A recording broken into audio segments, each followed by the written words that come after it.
তুমি মানব না দানব? কে তুমি? মানব আর দানবের পার্থক্য জানো? হয়তো জানো, হয়তো এখনই গুগলে গিয়ে, ইউটিউবে গিয়ে, চ্যাট জিপিটিতে গিয়ে তুমি জেনে নেবে। কিন্তু শতযুগী হয়ে আমরা কি ভাবি মানব আর দানবের ভেতরে পার্থক্য, সেইটা তোমাকে বলছি। আমি শতযুগী বঙ্গপ্রেমী। শতযুগী মানে জানো তো? এমন লোকেরা যারা অধর্মক্ষয় ধর্ম জয়ের পথে কর্মরত, তার পথে কাজ করছে।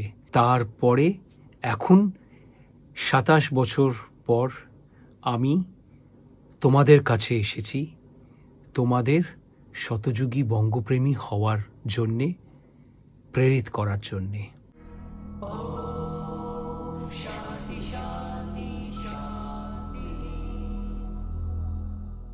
মানব আর দানব। দানব হচ্ছে অমানব, যে মানব না। আর দানবের পরিচয় কি? মানব দানবের পরে কি আছে? পশু। পশুরা দানবদের থেকে অনেক ভালো হয়। কেন? তো দানব কি? দানব হলো এমন লোকেরা যারা নিজেদের স্বার্থে অন্যদের কেয়ার করে না, অন্যদের তুচ্ছ মনে করে। তুমি দেখেছো অনেক এমন স্বার্থপর লোকেরা আছে যারা শুধু নিজের স্বার্থ নিয়ে বেঁচে বেড়ায়, আর লোকেদের দেখাবার জন্য হয়তো সো কল্ড নিঃস্বার্থর কাজ দেখায়, বাট আসলে ওরা ভেতরে ভেতরে পূর্ণ স্বার্থপর হয়। আমার যে ফিল্ম মাই কর্মা, কলকাতার কালী, যার মধ্যে মুনমুন, সব্যসাচী, অর্জুন চক্রবর্তীরা কাজ করেছিল, যেটা অনেকগুলো ইন্টারন্যাশনাল অ্যাওয়ার্ডস পেয়েছিল, ওই ফিল্মে আমার জীবনের প্রথম বাংলা গান, আমি মানুষ হবার করি দাবি, তবে মানুষ কি তা বুঝি নাহি রে, শুধু আমি, শুধু আমার, ছাড়ো বন্ধু আমি আমার। তো তখন আমি এই গানটা বানিয়েছিলাম। তো তখনই আমি এই যে পার্থক্যটা মানুষ আর দানব, এই পার্থক্যটা আমি ওই গান দিয়ে, আমি পিনে আমি এটা দিয়ে দেব, আর ডিসক্রিপশনেও দিয়ে দেব এই গানটা, শুনো। মানুষ হবার দাবি আমরা সবাই করি। কেন? এখন এই ঘোর কলিযুগে মানব আর দানবের ভেতরে যে পার্থক্যটা, সেটা একেবারে এমন মিলেমিশে একাকার হয়ে গেছে যে ওই গঙ্গা যখন কলকাতায় আসছে তখন তুমি বুঝতে পারবে না যে কি তার মধ্যে যমুনা কোথায় আর সরস্বতী কোথায় আর কোন অন্য নদীরা সব কোথায়, বুঝতে পারবে না। এমন মিলেমিশে একাকার হয়ে গেছে যে গঙ্গাই হয়ে যাবে। সেম এখন কলিযুগে, ঘোর কলিযুগে লোকেরা দানবকে, অধর্মকে, অব্রহ্মকে, অভগবানকে মেনে, মানে উল্টো, ওকে ফলো করে নিজেকে বড় ধার্মিক বলে, ধর্ম মানি, কিন্তু আসলে অধর্মকে মানছে। আমি ব্রহ্মকে মানি, কিন্তু আসলে অব্রহ্মকে মানছে।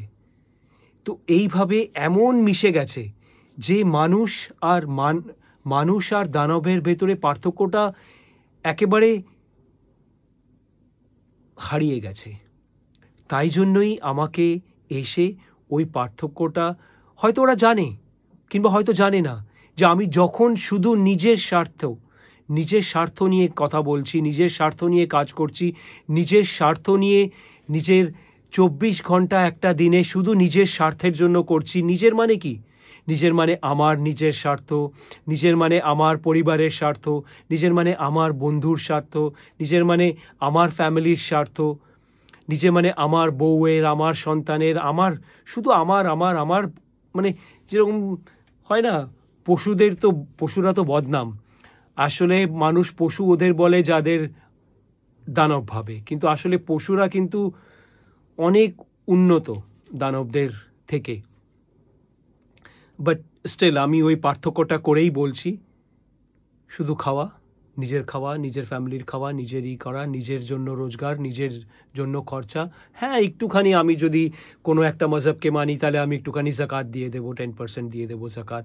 আমি যদি কোনো অন্য রিলিজনকে মানি আমি কিছু টাইদারের মতন 10% নিজের রোজগারের দিতেই হবে, মানে বাধ্যতামূলক, ওখানেও বাধ্যতামূলক জাকাত হিসাবে। আর কিংবা ফকিরকে দিয়ে দিলাম, কিংবা চ্যারিটি করে দিলাম।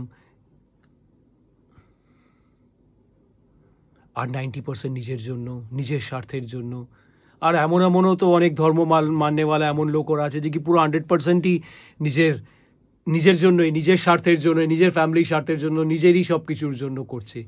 বাট ওইটা হলো একটা দানবের পরিচয়, মানবের না। মানব হয় নিঃস্বার্থ।